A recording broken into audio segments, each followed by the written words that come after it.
Metrópole Entrevista.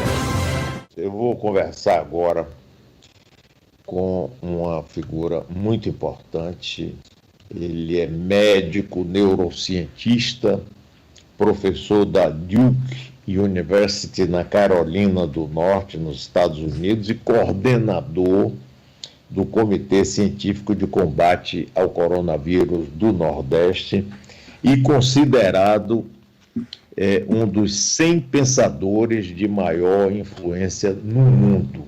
Trata-se do Dr. Miguel Nicoleles. Dr. Miguel, muito bem-vindo, muito obrigado pela sua participação. Tudo bem com o senhor, Dr. Miguel? Tudo bem, Mário, bom dia, muito obrigado pelo convite. É um grande prazer estar aqui com vocês falando para toda a Bahia. Pois é, doutor Miguel, eu queria começar a nossa conversa aqui, primeiro agradecendo muito a sua disponibilidade, a sua boa vontade de estar aqui nesse momento que o Brasil está precisando tanto, né, de ouvir pessoas sérias, cientistas e comprometidos como o senhor. O senhor lançou recentemente o livro O Verdadeiro Criador de Tudo, como o cérebro humano esculpiu o universo como todos nós o conhecemos. E aí, doutor Miguel, fale um pouco sobre esse livro, por favor. Muito obrigado, Mário. Esse livro levou quase 5 anos para ser produzido. Eu lancei nos Estados Unidos em janeiro. E agora aqui está saindo no Brasil pela editora Planeta, pelo selo Crítica, né, completando uma trilogia que nos últimos 10 anos eu trabalhei, começando com o primeiro volume em 2010, e 10 anos depois eu consegui finalizar, basicamente descrevendo a minha teoria de como o cérebro humano funciona e como o cérebro humano e as criações da mente humana basicamente descreveram ou escreveram a história da humanidade. Como é que, ao gerar abstrações que se transformaram maiores do que a própria vida humana, o nosso querido Homo sapiens construiu toda a sua história e tomou decisões, nem sempre as melhores, mas decisões que criaram lendas, mitos, religiões, sistemas políticos, sistemas econômicos e até a própria ciência, que, ironicamente, agora tenta explicar o próprio criador de tudo, o cérebro, né? Doutor Miguel,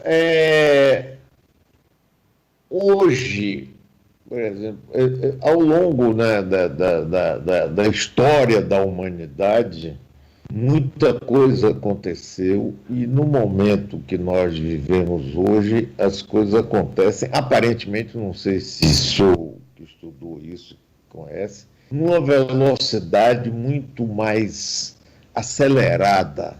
A influência do mundo digital, por exemplo.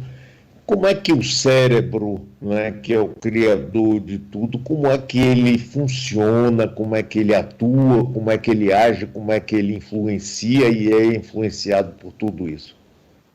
Esse é um ponto muito importante, porque nunca na história da humanidade uma ideia gerada por um ser humano pode alcançar o planeta inteiro num tempo absolutamente exíguo, extremamente curto. Hoje você pode fazer um vídeo, uma pessoa pode fazer um vídeo, colocar no YouTube e de repente bilhões de pessoas assistem esse vídeo em alguns minutos. E isso realmente, do ponto de vista neurocientífico, está gerando uma nova forma das mentes humanas se sincronizarem ao redor do planeta. Não é à toa que nós vivemos o pico das chamadas fake news, né, das notícias falsas, que conseguem se espalhar com uma velocidade mais rápido do que o fogo num arbusto seco, né, como a gente diz nos Estados Unidos, porque evidentemente os meios de comunicação atingiram um grau de penetração e um grau de velocidade que fazem com que uma ideia, por mais absurda que ela seja, com um mínimo de lógica, se ela tiver um mínimo de lógica, ela consegue fazer com que um número muito grande de pessoas passe a acreditar nessa ideia. E uma vez que isso acontece, o cérebro tem grande dificuldade de se dissociar de ideias que apelam para os nossos programas primitivos, que estão embutidos no cérebro desde o início, né, da nossa espécie 100 mil anos atrás. Então, a neurociência hoje em dia está se transformando numa disciplina fundamental para explicar o mundo moderno, para entender o que acontece no mundo moderno, e também para tentar ajudar a nossa espécie a começar a pensar na sua sobrevivência de um outro ponto de vista, porque algumas dessas ideias, essas fake news que começam a se espalhar tão rapidamente, estão ameaçando a própria sobrevivência da nossa espécie. A gente vê hoje, por exemplo, o espalhamento na pandemia, por exemplo, de ou tratamentos ou condutas que não têm a menor validade. A gente está vendo agora na Bolívia um fenômeno assustador que, por notícias espalhadas, né, por meios de comunicação de massa, as pessoas estão começando a tomar água sanitária para tentar se tratar do coronavírus, né, que foi uma sugestão feita pelo presidente dos Estados Unidos, um absurdo, e de repente isso foi pego por meios de comunicação na Bolívia e começou a se espalhar pelo país como se fosse uma verdade absoluta, e as pessoas estão começando a morrer por intoxicação por um agente químico que não tem nada a ver com o tratamento do coronavírus, pelo contrário, é um veneno, né? Doutor Miguel, veja o seguinte, eu tenho 76 anos de idade, portanto, de uma geração que não tinha internet, não tinha fake news, quer dizer, não tinha a velocidade, nem o acesso a tantas informações. A gente, para estudar, tinha que ir em biblioteca pública, pegar enciclopédia para poder estudar. Hoje, qualquer pergunta, você vai no Google, tem um médico seu, você acha se medicar pelo Google. Você recebe trilhões de informações à sua disposição diariamente. Como é que isso, doutor Miguel, reflete no cérebro e na capacidade de absorver e tentar entender ou tentar, por exemplo, até identificar o que é fake news, o que não é? Como é que é esse mundo que mudou tão completa e tão velozmente influencia esse funcionamento do nosso cérebro? Eu, inclusive, descrevo num capítulo todo esse problema da influência digital na mente humana, né?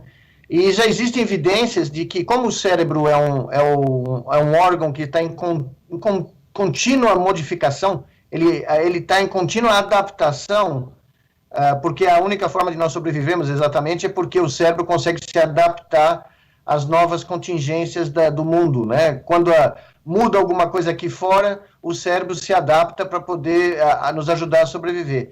Existem já uma série de estudos mostrando que essa nossa imersão quase que obsessiva no mundo digital está influenciando a forma como o cérebro funciona e provavelmente moldando a microestrutura do cérebro. Eu dou um exemplo sempre nas minhas aulas, que é um estudo muito famoso, alguns anos atrás, foi publicado numa das maiores revistas científicas do mundo, mostrou que quanto mais a gente procura no Google alguma coisa, mais a gente começa a esquecer fatos básicos que a gente levaria como garantido, que a gente sabe, o nosso endereço, o nosso telefone, o telefone dos nossos amigos. Hoje, antigamente, você deve lembrar, Mário, a gente sabia o número de telefone de todo mundo de cor, porque não tinha, né, onde guardar muito bem, aquelas cadernetinhas eram um horror. Então, eu me lembro de decorar os telefones de todo mundo, dos meus pais, dos meus amigos, né? E hoje, ninguém mais lembra número nenhum, porque ele está prontamente disponível no seu telefone.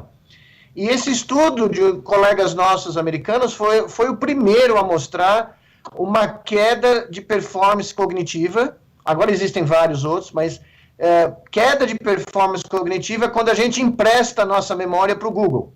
Quando a gente subcontrata o Google para pensar ou armazenar, vamos dizer assim, as nossas memórias, né?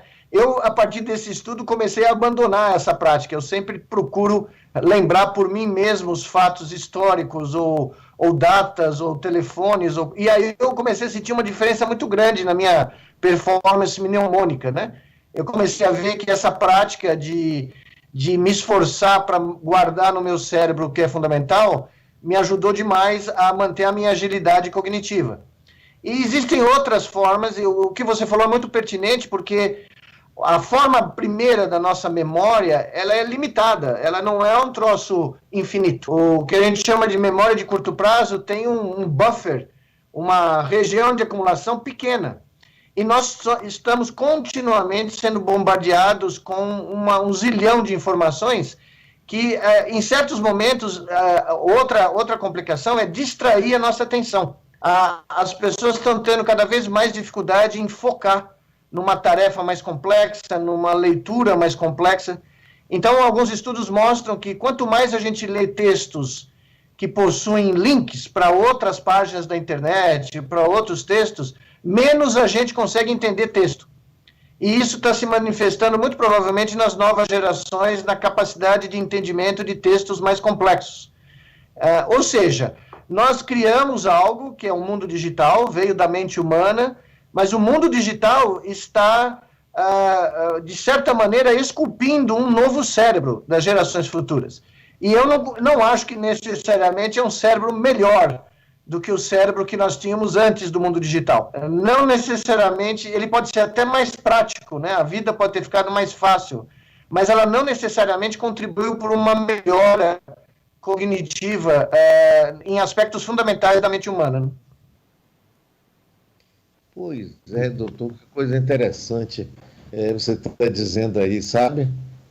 Você estava falando, eu estava me lembrando, eu me lembro do telefone da casa dos meus pais há 70 anos atrás, 874, a loja de meu pai era 5405, milhões de amigos do meu pai era 8671, a Casa do Brasil na França era 2440414, o apartamento que eu passei um tempo em Paris era 5870122.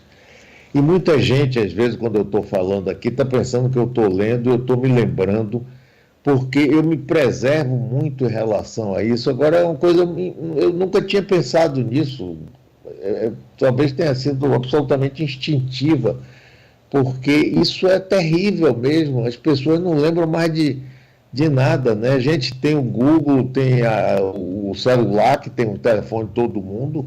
Se você perder o seu catálogo, o seu celular, você não sabe para ligar para ninguém. As perdas são muito maiores em função disso, não é, doutor? Não é somente a perda de telefones ou de coisas assim prosaicas, mas a perda de conhecimentos e a incapacidade de interpretar textos e conhecimentos mais complexos, é isso mesmo? Não, eu acho, é isso mesmo, essa pelo menos é a minha teoria, e eu acredito que a nossa devoção, né, é quase que uma igreja hoje em dia, o mundo digital, né, eu falo no meu livro que essa devoção obcecada por esse novo Deus digital, ele pode estar contribuindo para a aniquilação ou a atrofia de atributos da mente humana que nós, ao longo da história, sempre consideramos como aquilo que era único da nossa espécie. A criatividade, o pensamento artístico, o pensamento holístico, a empatia humana, a capacidade de produzir arte em diferentes formas, a nossa versatilidade de linguagem, né? Por que nós adoramos e cultuamos os grandes poetas e os grandes escritores? Porque eles eram ou são capazes de levar a linguagem ao limite do que ela pode expressar da condição humana, da expressão da emoção humana.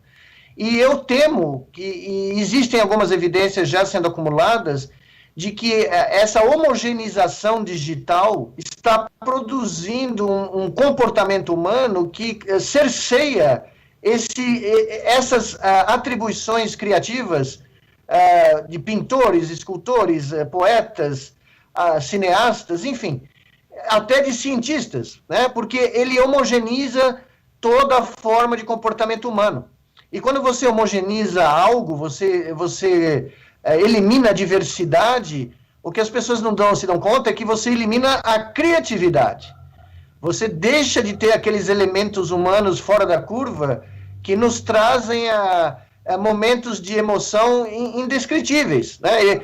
E eu traço esse fenômeno, na realidade, o começo desse fenômeno, em escala grande, as tragédias gregas, que pela primeira vez na história da humanidade, os gregos criaram ambientes, os anfiteatros ao ar livre da Grécia, onde os gregos comuns podiam ir assistir uma tragédia, que era uma peça de teatro, vamos dizer assim, uma novela ao ar livre, e se identificar com os atores para entender o que é a condição humana. Todas as nossas dores, os nossos amores, as nossas tristezas, os nossos ódios, pela primeira vez na história, 600 anos, 500 anos antes de Cristo, a nossa espécie começou a comungar, a compartilhar esses atributos máximos da condição humana.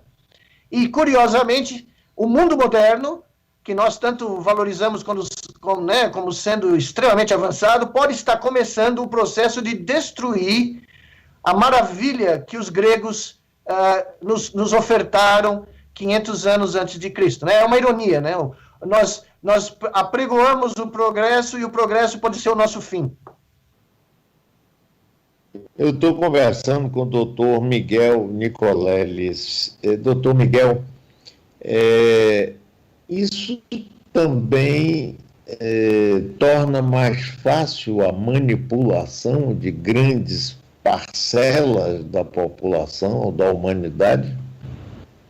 Sem dúvida, sem dúvida. Eu conto uma história muito interessante que um matemático, um filósofo muito famoso, você conhece bem, Bertrand Russell, conta num livro dele que foi esquecido hoje em dia, a História da Filosofia Ocidental, mas é maravilhoso o livro.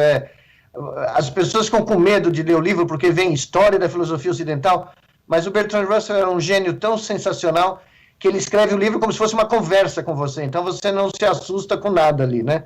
E ele conta que o primeiro grande momento da manipulação da mente humana provavelmente se deu quando o primeiro faraó egípcio conversou com o sacerdote de Mênfis e eles combinaram o seguinte: olha, eu apoio você, o faraó falou, se você for lá fora e disser que eu sou o Deus Sol, que eu sou a manifestação do Sol na Terra, que eu sou o próprio Deus, eu não sou mais o faraó, não sou Ramsés II, eu sou Deus.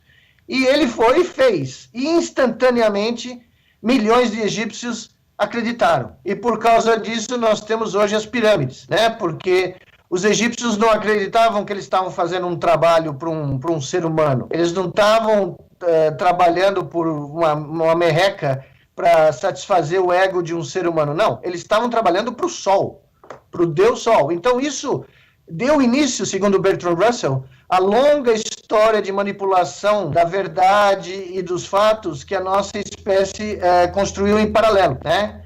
A ponto de você poder ter a verdadeira história da humanidade, que ele fala que ele escreveu, é muito divertido ver essa passagem do livro, e a história que é contada a partir da longa lista de manipulações da verdade que foram feitas por esse mecanismo do cérebro humano, que é muito frágil, ele é muito aberto a esse tipo de manipulação. A nossa biologia, infelizmente, deixou uma fresta aberta para que os nossos cérebros pudessem ser facilmente enganados por esse tipo de metáfora ou eu chamo de abstração mental, né? Quando o Ramsés II sai na frente do seu palácio com uma coroa de ouro, vestido de ouro, para que o sol refletisse no ouro e as pessoas não conseguissem ver ele, eles não conseguiam ver o rosto do faraó, ele basicamente construiu uma semiótica decisiva, né? Que perdurou durante muito tempo no Egito. Incrível essa história da humanidade, né, doutor? Nos anos 50, 60, se falava muito na publicidade que era embutida em filmes e em documentários e tudo, que transmitia uma mensagem que aparentemente o olho não percebia, mas o cérebro entendia e introjetava no ser humano. Hoje, por exemplo, com a cultura digital, você está aqui, por exemplo, a Netflix. Você assiste um filme na Netflix, No dia seguinte, ela começa a dizer: você que assistiu esse filme, você deve gostar desse, você deve gostar desse, você deve gostar desse. Quer dizer, isso é uma forma de manipulação do nosso cérebro, ou não? Ah, não, sem dúvida, sem dúvida. Existem múltiplas formas, né? A gente, quando compra um livro na Amazon, de repente você começa a receber e-mails de livros, né, similares, como se o ser humano fosse comprar 50 livros sobre a história da Revolução Americana, da Independência Americana, né? Eu me lembro que eu comecei a comprar livros, que eu gosto muito de história, sobre a história americana, e a minha caixa de e-mail começou a ficar lotada de sugestões de outros livros do mesmo tópico, né? E é uma coisa meio burra, porque ninguém vai ler 50 livros sobre um evento. Realmente é meio esquisito, mas a manipulação é muito subreptícia. Hoje, quando você baixa um aplicativo no seu telefone, a vasta maioria dos aplicativos que a gente baixa, o interesse não é realizar a função que o aplicativo diz que ele vai fazer. O interesse real da empresa ou de quem criou é coletar os seus dados, é coletar os seus hábitos comportamentais, porque isso virou uma grande indústria, né? Há 2 anos atrás saiu um livro, 1 ano e meio atrás, de uma professora emérita, Shoshana, professora emérita da Harvard Business School, mostrando como é uma nova onda do capitalismo, que é basicamente obter de graça todos os nossos dados comportamentais, todos os nossos hábitos na internet, o que a gente compra, o que a gente lê, onde a gente vai, que sites a gente visita, tudo de graça, e usar isso para vender para as empresas de propaganda, que vão basicamente criar propagandas dirigidas especificamente para você. E com isso aumentar o faturamento das empresas que se associam a elas, né? De uma maneira impressionante. Aliás, nos Estados Unidos se diz no livro dela que o Google nunca foi uma empresa de servidor ou de busca, ou nem de telefonia. A única coisa que a Google fez, o business plan da Google, é coletar dados, todos os dados possíveis, e revender as correlações que eles encontram como uma empresa de propaganda e advertisement, que é o que eles realmente são, para as empresas que querem aumentar suas vendas, criando propagandas, como se diz, esculpidas especificamente para um tipo de consumidor. Então, na realidade, ninguém sabia disso até ela contar no livro. O livro foi um escândalo gigantesco, foi um sucesso gigantesco, porque ela basicamente expôs como nós temos os nossos dados adquiridos totalmente de graça, nós não ganhamos nada por fornecer os nossos hábitos, os nossos desejos de consumo, e isso é usado para a gente ganhar trilhões de dólares nos Estados Unidos e em outros lugares, né? É uma coisa muito irônica, como nós somos manipulados continuamente, né? Doutor Miguel, tem o caso também aí do Facebook, né? Inclusive naquele plebiscito Brexit para indicar a saída ou não da Grã-Bretanha, do Reino Unido, lá da comunidade europeia. E tem até um filme interessante contando bastante, né, os bastidores disso, aquela empresa lá Sim. da Inglaterra, que depois acabou fechando, pegava os dados e dizia assim, quem é sujeito, é fulano de tal, tem tal idade, o que é que ele pensa, ele está indeciso, vamos nisso, vamos naquilo. É uma coisa impressionante isso, não é não, doutor Miguel? Isso foi possibilitado pelo crescimento do poder computacional, porque nós temos agora computadores que podem armazenar uma quantidade enorme de dados e também da velocidade de processamento. Então, de certa maneira, todo o progresso digital, que tem claras vantagens, evidentemente, nós tiramos vantagens disso também, mas claramente esse desenvolvimento digital está produzindo um sistema de coleta de dados e de invasão da privacidade humana, que no limite é uma grande ameaça. É uma ameaça lá, 1984, George Orwell, né, do controle Isso. da mente humana. Né? Porque, veja, o meu grande receio, eu discuto isso no livro, é que no futuro, tanto a automação digital, quanto esse processo de de invasão da privacidade, né, criada por os sistemas digitais, levem a gente a se transformar basicamente nos autômatos, né? Os autômatos que o George Orwell descrevia em 1984, porque todo mundo vai se comportar da mesma maneira, todo mundo não vai ter privacidade nenhuma, e todo mundo não vai aceitar questionamentos desse modo operandi ou desse status quo. Ou seja, nós vamos criar o que eu descrevo no livro de autômatos biológicos digitais, ou zumbis digitais, né? O que não é um futuro promissor para uma espécie que, de certa maneira, produziu coisas maravilhosas, como a Capela Sistina, ou os romances de Proust, ou, né, as sinfonias de Beethoven, enfim. É uma coisa meio assustadora contemplar um futuro sem poesia, sem música, sem liberdade de expressão, sem privacidade, e sem a completa e total liberdade que a condição humana precisa para florescer, né? Nós somos animais sociais, mas nós somos animais também que precisam expressar aquilo que eles têm dentro de si de forma criativa para se sentir felizes. A felicidade está intimamente ligada com a nossa capacidade de expressar o nosso potencial intelectual, né, de vida, né? E isso, infelizmente, pode estar sendo ameaçado nesse momento. Agora, doutor Miguel, como combater esse tipo, ou alertar as pessoas? Porque, aliás, você falou aí nesse livro 1984, o Big Brother, né, essa coisa toda, ele está sendo mais vendido, está na lista aí de mais vendidos agora. Como de certa forma, alertar contra essa onda, porque ela começa a influenciar tudo, e inclusive no processo eleitoral. Quer dizer, eu acho hoje em dia que a eleição não é mais uma eleição, ela é fruto de uma grande manipulação que se dá através desses meios digitais. Assim aconteceu com Trump, aconteceu com Brexit, aconteceu com Bolsonaro aqui, no meu entendimento. Como combater isso, doutor Miguel? Não, esse é um problema seríssimo e é um problema mundial, como você falou. Ele está ocorrendo em todo o mundo. O Brexit foi um exemplo documentado, claramente documentado, né? Os ingleses votaram contra si mesmos. Eles foram enganados, ou eles foram manipulados a acreditar que a comunidade europeia tirava mais dinheiro da Inglaterra do que punha dinheiro na Inglaterra. E, na realidade, é o oposto, é totalmente o oposto. E a Inglaterra provavelmente vai sofrer uma das maiores recessões da sua história por essa saída, né, complicada pela pandemia. Mas eu acho que a primeira forma de combater isso é esclarecer, né?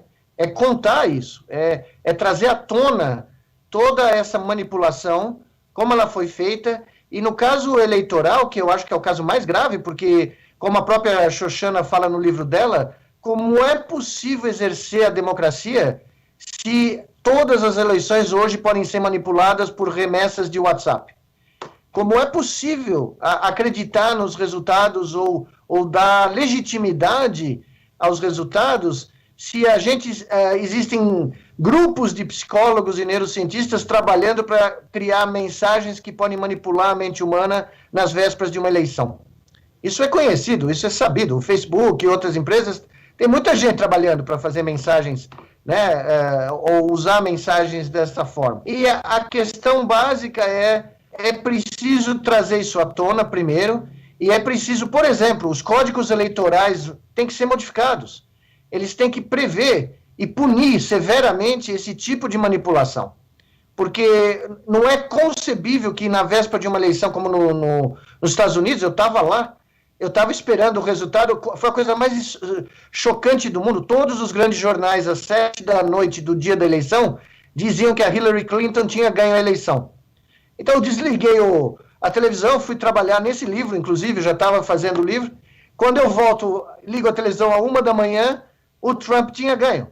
E se descobriu depois que houve uma manipulação nas últimas 24 horas e 48 horas milhões, centenas de milhões de mensagens pelo WhatsApp, centenas de milhões de boca de urna feitas de maneira, né, que a gente nem imagina, por telefone, né, que é ilegal, mas foi feito.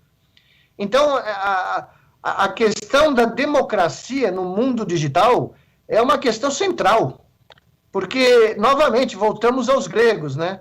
O Bertrand Russell dizia o seguinte: os gregos foram grandes enquanto eles duraram. Eles não duraram muito, no pico de Atenas, né? 100 anos, mas no pico, era a coisa mais espetacular de ler os relatos que resistiram ao tempo, eram essas assembleias populares gregas, onde qualquer cidadão podia levantar a mão e expor o seu ponto de vista, e era uma democracia direta, né? Onde os dirigentes gregos tinham que entrar em contato com o que realmente a população que podia se expressar. Evidentemente que existia uma parcela da população que não podia se expressar, né?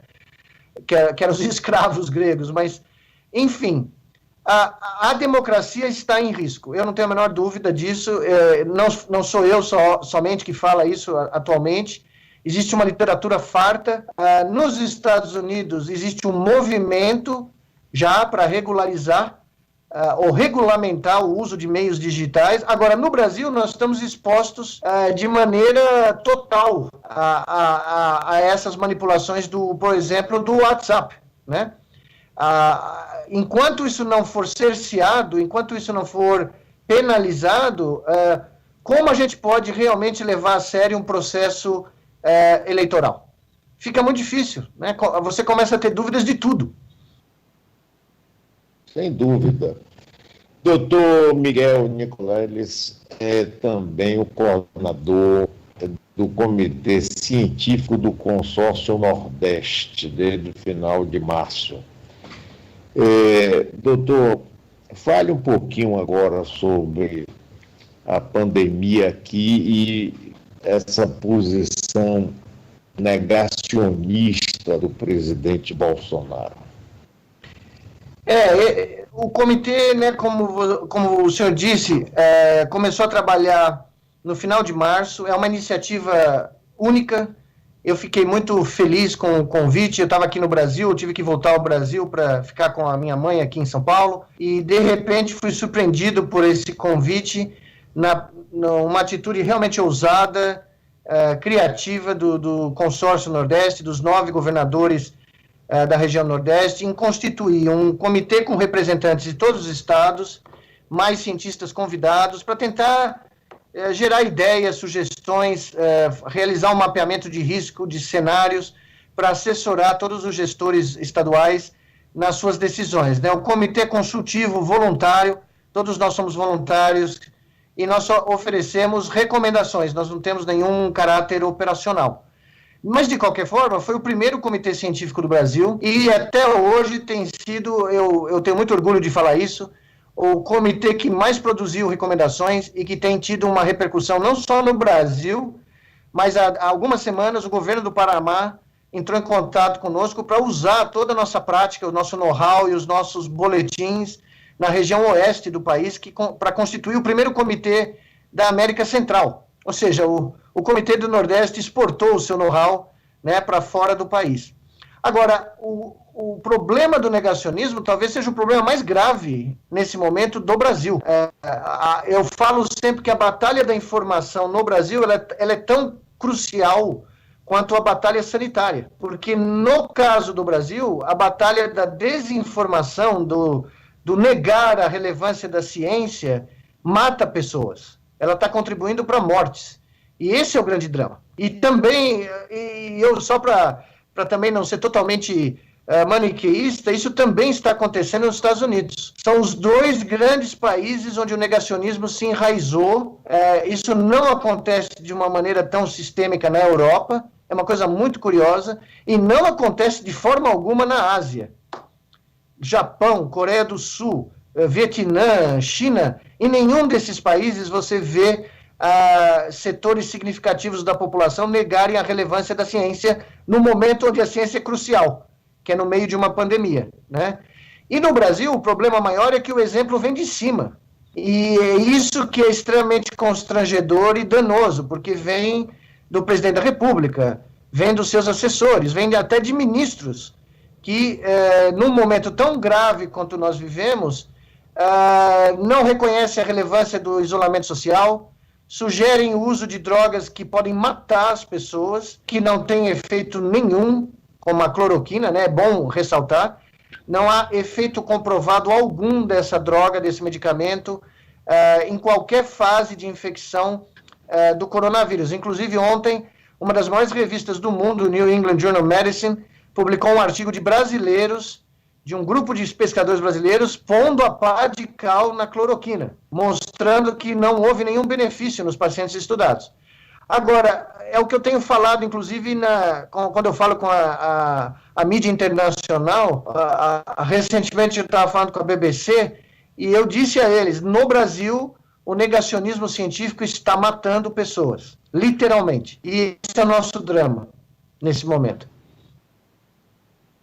Doutor Miguel, olhe, infelizmente o nosso tempo acabou, mas eu quero agradecer profundamente ao senhor a sua participação fantástica. Vou ler seu livro e gostaria de ter a oportunidade de voltar a conversar com o senhor outras vezes, porque realmente esse assunto merece ser muito esclarecido, debatido, e sua participação, orgulho ter o senhor como um dos maiores cientistas do mundo, participando de iniciativas extremamente importantes para mim, nossos ouvintes, a Bahia toda, né? Foi uma alegria enorme conhecer o senhor e ter a sua presença e sua palavra aqui. Muitíssimo obrigado e muito bom dia para o senhor, doutor Miguel. Mário, muito obrigado, foi um enorme prazer. Eu queria agradecer a oportunidade de conversar com você e com o povo da Bahia, um estado que eu tenho um carinho profundo. Visitei muitas vezes a Bahia, tive uma escola em Serrinha, 100 quilômetros de Feira de Santana, durante muitos anos, uma escola de educação científica. Tenho um carinho muito grande por Serrinha e todos os meus amigos que eu fiz lá. Então, eu queria agradecer a você e toda vez que vocês me convidarem, eu volto com o maior prazer. Muito obrigado pela gentileza, pelo carinho e pela oportunidade de conversar sobre ciência, que é uma coisa rara no Brasil.